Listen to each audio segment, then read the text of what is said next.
À ce qui paraît, le secret pour réussir, c'est d'avoir un objectif.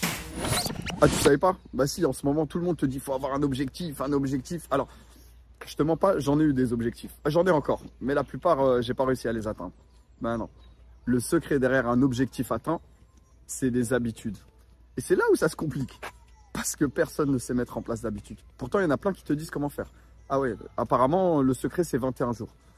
Alors ça aussi, j'ai testé. Mais malheureusement, j'ai pas réussi à mettre en place des habitudes. Ça aussi, c'est fake. Mais non, c'est bien plus compliqué que ça pour mettre en place des habitudes. Mais tu as de la chance, je vais te partager le process complet. Si tu restes avec moi jusqu'à ce que j'arrive à mon bureau, je vais te partager plus de contenu que tu ne trouveras dans une formation payante. Crois-moi, et si tu n'es pas d'accord, tu me le demandes. Ok? Alors déjà, démystifions. Souvent, les gens te disent, oui, j'avais l'habitude de... Bah tiens, par exemple, j'avais l'habitude de courir, comme les personnes que tu peux croiser là, mais maintenant, j'ai perdu l'habitude. Non, non, non. C'est pas une habitude. C'est une action à répétition. Une habitude ne devient une habitude que quand ça devient plus difficile à faire que de ne pas faire. Sinon, c'est une action à répétition. Et une action à répétition, comme ces gens que tu peux voir derrière moi, ils font ça grâce à de la force de caractère. Ouais, je sais, je te parle peut-être en mandarin. Non, là-bas, il y a un bruit de perceuse. On va tourner. Je vais t'expliquer. Admettons que, tiens, comme les personnes qui courent là, ils ont pour projet de faire, voilà, comme pour objectif de courir le marathon de Paris. Donc, qu'est-ce qu'ils font? Ils vont sortir, ils courent 2-3 fois par semaine parce que c'est leur objectif. Ils font ça, ils vont te dire j'ai l'habitude de courir, j'ai l'habitude de faire 3 sorties par semaine. Sauf qu'à un moment donné, le jour où ils vont faire le marathon de Paris, ils vont arrêter de courir ces 3 sorties journalières. Bizarrement, enfin ces 3 sorties par semaine. Pourquoi? Parce que leur objectif était basé sur un résultat. Leur objectif était basé sur un résultat. Donc, dès qu'ils ont atteint le résultat, ils n'ont plus besoin de faire cette habitude-là. Donc, ce n'était pas une habitude, c'était une action à répétition.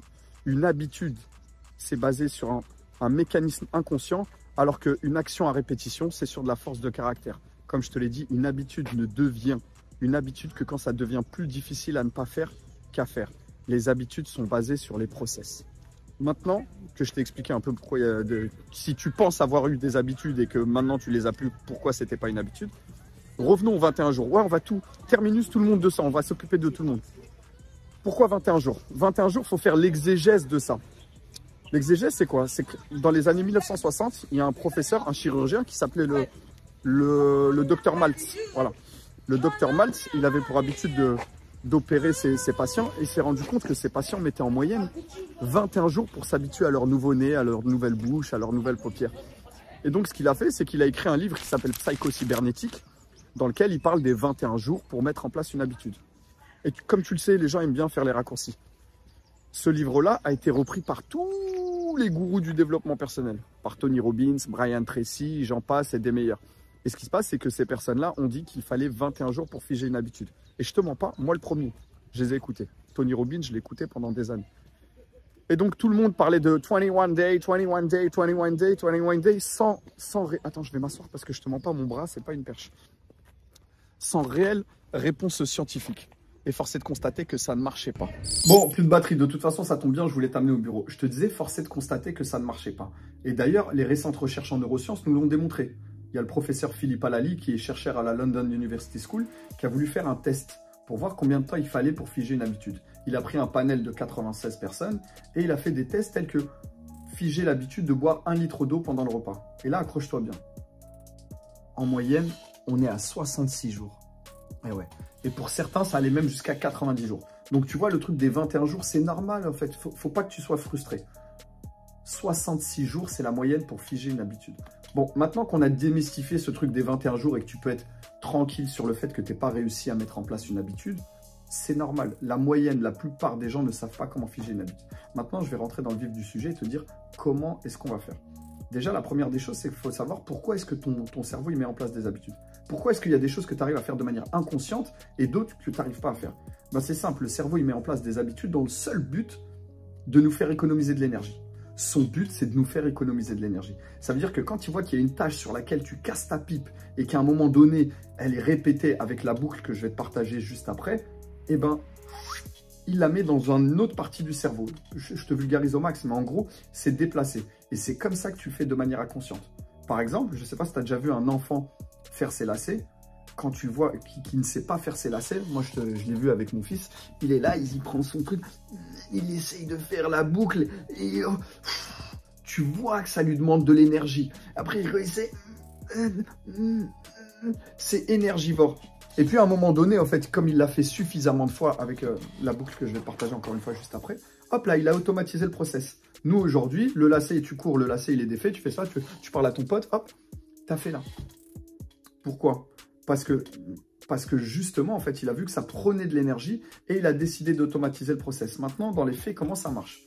Une habitude, ça marche comme ça. Il y a d'abord un stimuli qui, elle, va déclencher l'envie, qui, l'envie, va déclencher l'habitude, qui, l'habitude, va donner lieu à une récompense. Signal, envie, habitude, récompense. Concrètement, comment ça marche? Tiens, admettons, tiens, je vais prendre un marqueur. Admettons, tu prends quelqu'un qui fume. Il va rentrer dans une pièce, il va voir un paquet de clopes posé, ou il va voir quelqu'un fumer, le signal va déclencher l'envie de fumer. Directement, en fait. Directement, ça va... Ah, j'ai envie de fumer une clope. Donc, il va s'allumer une clope, et après s'être allumé une clope, la récompense. Il va se sentir bien, ou déstressé, ou mieux. D'ailleurs, soit dit en passant, il n'y a pas de mauvaises habitudes pour notre cerveau. Il n'y a pas de mauvaises habitudes. Les mauvaises habitudes ne sont là que pour soulager nos frustrations. C'est-à-dire que peu importe l'habitude que ton cerveau a décidé de figer, à un moment donné, ça lui procure du plaisir. Et c'est très important que tu comprennes ça, la notion de plaisir. La notion de plaisir, tu vas voir qu'on va la travailler juste après, parce que c'est autour de cette notion-là que réside tout le process de la mise en place des habitudes. Le problème avec les bonnes habitudes, c'est que ce plaisir-là, il vient plus tard dans le temps. Alors qu'avec les mauvaises habitudes, la récompense, elle est instantanée. C'est d'ailleurs pour ça que c'est plus facile de mettre en place des mauvaises habitudes. Pour te la faire simple, si je devais manger un bon burger, eh ben, je mange un bon burger, même si je sais que c'est pas bon, c'est dégueulasse, une tonne de cheddar, c'est bon à l'instant T. Ça me procure du plaisir. Tandis que si je devais manger healthy, eh ben, en vérité, le résultat, je le vois que dans 3 mois, dans 6 mois, dans 1 an.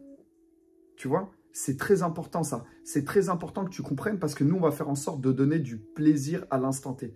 D'ailleurs, dans le mécanisme de mise en place des habitudes, si on prend en exemple le chien de Pavlov, je te l'ai dit tout à l'heure, une habitude ne devient une habitude que quand ça devient plus difficile à ne pas faire qu'à faire. En réalité, la phrase exacte, c'est qu'une habitude ne devient une habitude que quand c'est le signal qui déclenche la récompense. Et ça, c'est très important. Je te disais dans les chiens de Pavlov, Pavlov c'était un mec qui faisait des expériences. Un jour avec ses chiens, il leur a mis un petit capteur comme ça, relié à un électroencéphalogramme. Et il s'est dit, à chaque fois que je vais leur verser à manger dans la gamelle, je vais appuyer sur un pip, une sonnette pour qu'ils sachent qui a à manger. Et donc il leur servait à manger, il appuyait sur le pip, les chiens entendaient le pip, ils venaient, ils mangeaient, et leur pic de plaisir était lorsqu'ils mangeaient les croquettes. D'accord? Et il a fait ça pendant plusieurs jours, jusqu'à un jour où il s'est rendu compte que le pip déclenchait la zone maximum de plaisir. C'est-à-dire que le plaisir n'était plus quand il mangeait, mais le plaisir était quand il appuyait sur le pip. Le simple signal déclenchait la récompense chez les personnes. Et c'est exactement le même process avec un fumeur. Quand il voit, il pense juste à sa clope d'après, il dit « Oh ouais !» Zone maximale de plaisir. La zone maximale de plaisir, elle n'est même pas dans la clope. Bon, une image valant 1000 mots, je t'ai fait ce petit tableau. Voilà ce que je t'expliquais. Le signal qui va donner lieu à l'envie, qui lui va donner lieu à l'habitude, qui lui va donner lieu à la récompense. D'accord? Le problème avec les bonnes habitudes, c'est que la récompense, elle est différée. Ok? Je vais te montrer exactement comment faire pour pouvoir les figer à l'instant T. Là, je t'ai mis les 3 niveaux du changement. Si tu te souviens, en début de vidéo, je t'avais dit que la plupart des gens veulent des objectifs, mais n'arrivent pas à les tenir. Pourquoi? Parce que l'objectif, c'est là. C'est le degré numéro 1. C'est basé sur les résultats. Tout le monde veut des résultats, tout le monde veut des objectifs, tout le monde veut... Ça, c'est la partie visible. D'ailleurs, sur les réseaux sociaux, on voit que ça, on voit que les résultats. C'est d'ailleurs pour ça que tout le monde te parle d'objectifs, d'objectifs. C'est la partie visible. Mais en dessous de la partie visible, il y a les process. Et les process, eux, vont te permettre de mettre en place, justement, c'est les habitudes, qui vont te permettre de mettre en place les process qui, eux, vont te permettre d'atteindre les résultats. Mais même ça, c'est pas suffisant. Pourquoi c'est pas suffisant? Parce qu'en vérité, le degré le plus haut, c'est celui-ci, c'est l'identité. Je vais illustrer mon propos vraiment pour que tu captes. Admettons que ton but, là, ce soit de perdre 10 kilos, d'accord? Ton but, c'est de perdre 10 kilos. Si tu as perdu 10 kilos, tu peux perdre 10 kilos en faisant des sèches, des trucs, je mange rien, je fais un jeûne à l'eau pendant 10 jours. Ok, tu vas perdre les 10 kilos, tu as atteint les résultats. Mais il y a de fortes chances que tu reviennes à l'ancien toi. D'accord? On va pas se mentir, les régimes, la plupart des régimes ne marchent pas parce que les gens, une fois qu'ils ont perdu du poids, ils reprennent du poids. Parce que ton objectif, il était basé sur un résultat. Ce que tu voulais, c'était le poids sur la balance. Ça, c'est une erreur monumentale. Maintenant, il y a l'étape d'après. L'étape d'après, c'est les process. Comment est-ce que tu as mis en place? Ok, quel process tu as mis en place? Ben, j'ai mis le process. Par exemple, tout le monde te parlera de quelqu'un qui a perdu 10 kilos, mais personne ne te parlera de quelqu'un qui a mangé des brocolis vapeur pendant 45 jours. Ouais, ça fait rêver personne, le process. Le process, ça ne fait rêver personne. Le process, c'est les brocolis vapeur. Le process, c'est comment... Moi, je veux publier tous les jours. Ouais, en fait, je veux être quelqu'un qui écrit, comme tu le sais ou pas, je suis auteur.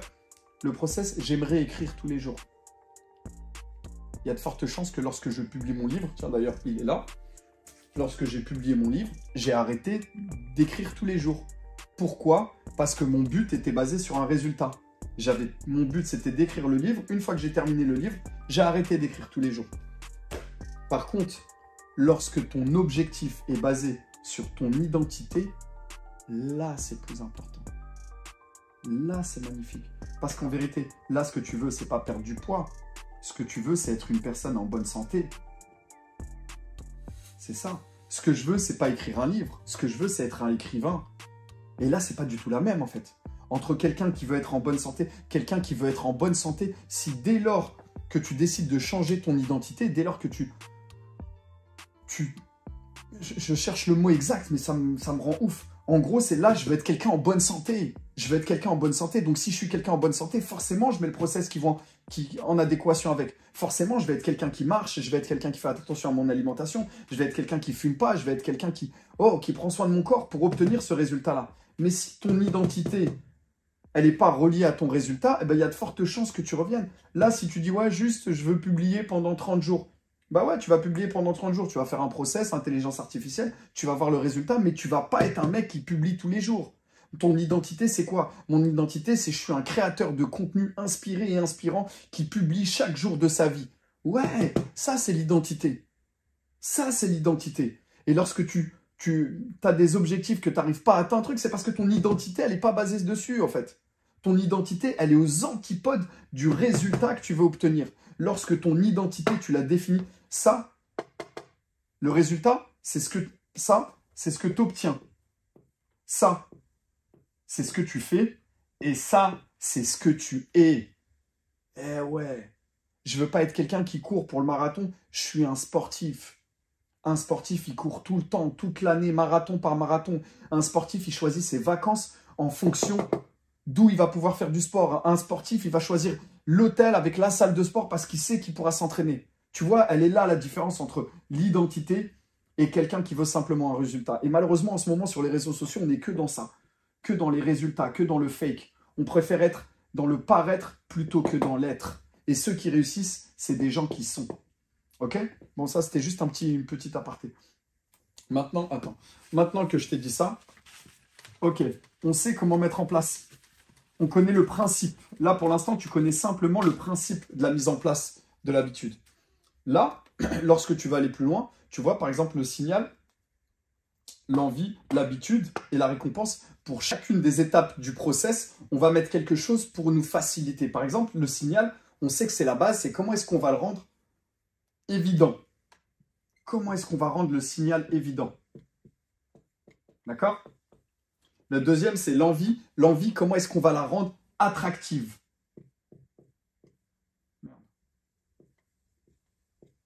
Attractif. Ok? Là, c'est l'habitude que nous, on veut mettre en place. Comment est-ce qu'on va la rendre facile? Il faut qu'elle soit facile, l'habitude. En fait, il faut que la porte d'entrée à ton habitude, elle soit easy. Si tu commences avec quelque chose de dur, tu n'as jamais couru de ta vie et puis tu veux commencer par des 15 km, non, ça ne va pas. Comment est-ce qu'on va le rendre évident, attractif, facile? Et la récompense, comment est-ce qu'on va la rendre satisfaisante? Satisfaisante. Bon, il n'y a pas de place. Comment est-ce qu'on va la rendre satisfaisante? Ça, c'est très, très, très, très, très important. Là, on a le socle. On a vraiment le socle. Parce qu'on sait qu'est-ce qu'il faut, quels sont les ingrédients pour mettre en place l'habitude, signal, envie, habitude, récompense. Maintenant, comment est-ce qu'on va rendre le signal évident? Comment est-ce qu'on va rendre l'envie attractive? Comment est-ce qu'on va rendre l'habitude facile? Il faut que ce soit easy. Et comment est-ce qu'on va rendre la récompense satisfaisante? Ben moi, je vais te partager un process que j'ai mis en place il y a de ça quelques années et qui a très très bien marché avec moi. Alors, le process que moi j'ai mis en place, il tient en deux parties, en deux grandes lignes. Le premier, c'est le principe d'entonnoir. D'accord? Je me suis rendu compte qu'en vérité, à chaque fois que je voulais mettre en place une nouvelle habitude, il y avait beaucoup de barrières à l'entrée. Il y avait hop, et puis à chaque fois je remettais à demain, je remettais à demain, je remettais à demain, et tu connais l'histoire. Demain, c'est notre journée préférée. Ouais, j'étais le roi de la procrastination. Donc je me suis dit, je vais faire un principe un peu en toboggan qui va ramener jusqu'à mon habitude. Par exemple, un truc tout bête, c'est que le matin, il y a deux choses que je voulais mettre en place jadis que j'arrivais pas et que j'ai réussi à mettre en place maintenant. C'est lire tous les matins, d'accord? Et c'est d'aller au sport. Alors le matin, c'est très simple. Je me levais, après je dis, ah merde, il est où mon survêt? Oh, il est où mon truc? Attends, faut que je retourne dans la chambre. Oh, mais je vais réveiller. Hop, hop, finalement, je disais, je commence demain. Aujourd'hui, j'ai mis un process en entonnoir. En entonnoir, c'est-à-dire que tout est préparé. Mes baskets sont prêtes à côté de la porte. J'ai déjà préparé ce que je dois manger le matin. En fait, je ne mange pas le matin, je prends un petit truc, mais c'est déjà préparé. Tout est fait en sorte pour que je me lève, je me lave, je prends mon truc, hop là, je prends mes baskets, mon sac de sport. Et j'ai même mis un sac de sport dans ma voiture. D'accord? Parce que je sais que très souvent, en fait, bon, ma voiture, elle est dégueulasse, on est d'accord. Très souvent, je me dis, ouais, mais là, je ferai du sport plus tard, je ferai du sport plus tard. Et à la fin de la journée, tu connais l'histoire. Wow, flemme demain. Et encore une fois, demain, c'est ta journée préférée. Et ben, j'ai mon sac de sport dans la voiture. Quel que soit l'endroit où je me trouve, je peux faire ma petite séance de sport. J'ai rendu la barrière à l'entrée super large. C'est super facile. Autre chose, par exemple, le fait de lire le matin. Généralement, en fait, je me levais le matin. Tu sais, j'avais commencé par me lever tôt. Ça, c'est la première des choses. J'ai cherché à me lever tôt. Mais quand je me levais tôt, c'est pas tout de se lever tôt. Le plus important, c'est pas le nombre d'heures que tu dors. C'est ce que tu fais pendant que tu es réveillé. Je me levais tôt et le matin, je me disais, mais je vais faire quoi? Attends, est-ce que je vais faire ça? Est-ce que je fais de la méditation? Est-ce que je lis? Est-ce que tu vois, tu tournes les pouces? Je me retrouvais à scroller. Maintenant, ce que j'ai fait, le livre que je veux lire le matin, le livre, il est déjà posé sur mon canapé la veille au soir. Le matin, j'ai même pas à me casser la tête. Maintenant, c'est encore plus complexe. J'ai fait un petit meuble dans le salon sur lequel j'ai mes livres que je veux lire le matin. Parce que je sais que quand je lis le matin, ils sont là. J'ai pas le temps d'aller chercher dans ma chambre, d'aller allumer la lumière. J'ai rendu ça super easy. Et bien sûr, là, t'élimines les distractions. T'élimines les distractions. Tu rends visible ce que toi, tu veux faire et tu camoufles ce que tu ne veux pas faire. Par exemple, tout à l'heure, je t'ai pris un exemple, la bouffe. La bouffe. Si tu as un tiroir de granola qui est posé là, alors non, en fait, mets-le loin. Mets-le loin. On a même une expérience qui a été faite par des chercheurs à Harvard. Elle est incroyable. Eux, ils avaient un réfectoire comme ça, là. Et dans leur réfectoire, ils avaient là un petit distributeur de boissons, là un petit distributeur de boissons, et là un petit distributeur de boissons. Il y en avait 4, là. Et là, il y avait le distributeur de soda, là il y avait un distributeur de soda, et ils en avaient un autre là, distributeur de soda. Et ils avaient des autres trucs là, mais là, ça c'était de la bouffe. Et qu'est-ce qu'ils ont fait? En fait, ils ont modifié l'environnement. Là, ces distributeurs d'eau, ce qu'ils ont fait, c'est qu'ils les ont mélangés avec les distributeurs de boissons. Là, ils ont mis de l'eau. Là, ils ont mis de l'eau. Là, ils ont mis de l'eau. Et là, ils ont mis de l'eau. Et en fait, ils se sont rendus compte au bout d'un certain temps que la consommation d'eau par les élèves dans la cafétéria, elle avait augmenté de 27%. Qu'est-ce qu'ils avaient changé? Simplement leur environnement. Tu n'as même pas idée à quel point l'environnement, ça change tout. Il y a des choses que tu ne fais pas parce que tu es dans le mauvais environnement. Moi, je ne vais pas te mentir sur la création de contenu. Je commençais au départ, je voulais filmer chez moi. Chez moi, c'est toxique. Je ne peux pas travailler chez moi. Je me suis rendu compte qu'en fait, j'étais beaucoup plus à l'aise quand je sortais dehors. C'est d'ailleurs pour ça que cette vidéo, elle a commencé dans un parc. Je suis à l'aise dans les parcs. Pareil, avant, j'essayais de boire mon café, je me posais... Non, en fait, je sais que j'avais besoin d'un endroit inspirant. Je n'arrivais pas à me poser à la boulangerie. Du coup, maintenant, ce que je fais, c'est que je vais dans des grands hôtels parisiens. Et dans ces grands hôtels parisiens, ne me demande pas pourquoi. Le café, ça coûte un petit peu plus cher. Généralement, on est autour des 5-6 euros. Mais tu n'as même pas idée à quel point ça a un impact sur moi. Parce que le changement d'environnement, waouh!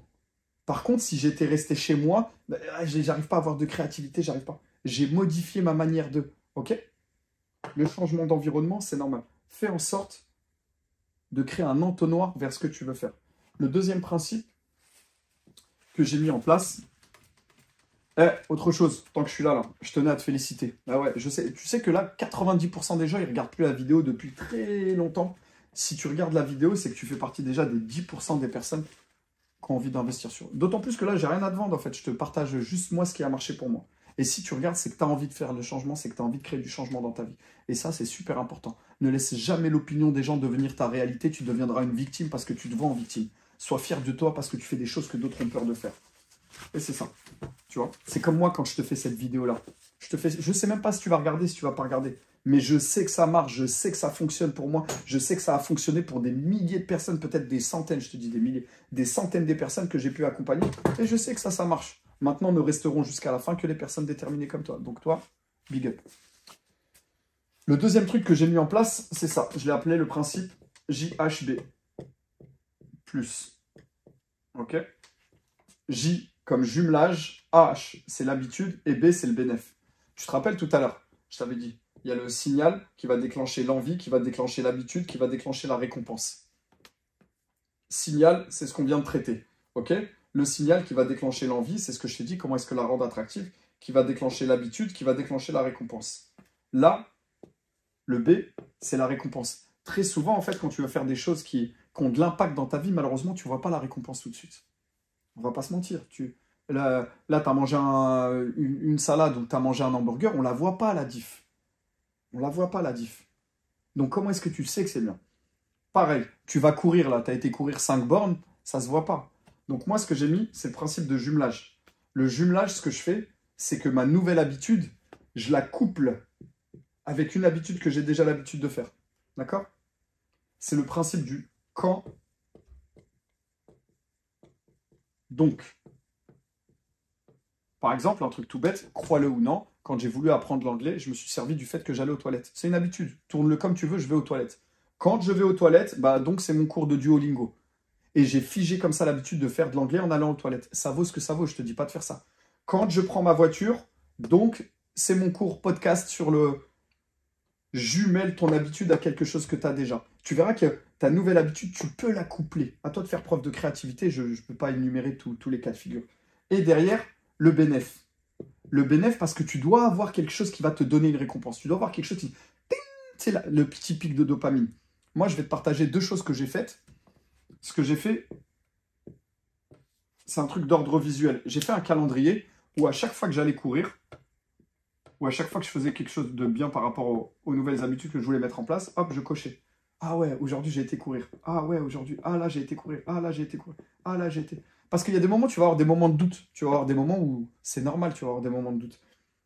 Et quand tu as ces moments de doute, tu regardes, tu dis, putain, là j'ai couru 8 bornes, 10 bornes, 27 bornes, 10 bornes, 11 bornes, 7. Waouh, j'ai déjà couru 137 bornes. Tu vois? Et bien ça va te donner l'envie de continuer. Parce que le plaisir entretient la motivation. Ça, c'est très important. Tu es obligé de mettre du bénéfice, plus. Tu es obligé, mets du plaisir dans ce que tu fais. Le plaisir entretient la motivation. Si tu mets pas de plaisir, crois-moi, je te jure que tu vas arrêter. Commence toujours easy. Tu as envie d'écrire 1 page par jour, commence par écrire 2 lignes. Tu as envie de courir 10 bornes par jour, commence par courir 1 borne, 2 bornes. Et c'est comme ça que tu vas réussir. Très souvent, en fait, les gens, ils se mettent des objectifs là, et après, c'est trop gros, ils n'y arrivent pas. C'est le principe d'avaler un éléphant. Essayez de manger un éléphant. Tu ne pourras jamais manger un éléphant. La seule manière de manger un éléphant, c'est de le faire bouchée par bouchée. Donc, trouve une habitude que tu as déjà, jumelle-la à ta nouvelle habitude, mets-toi, ça peut être un truc que tu notes dans ton téléphone, ça peut être une photo, tu te fais des trucs, mais peu importe.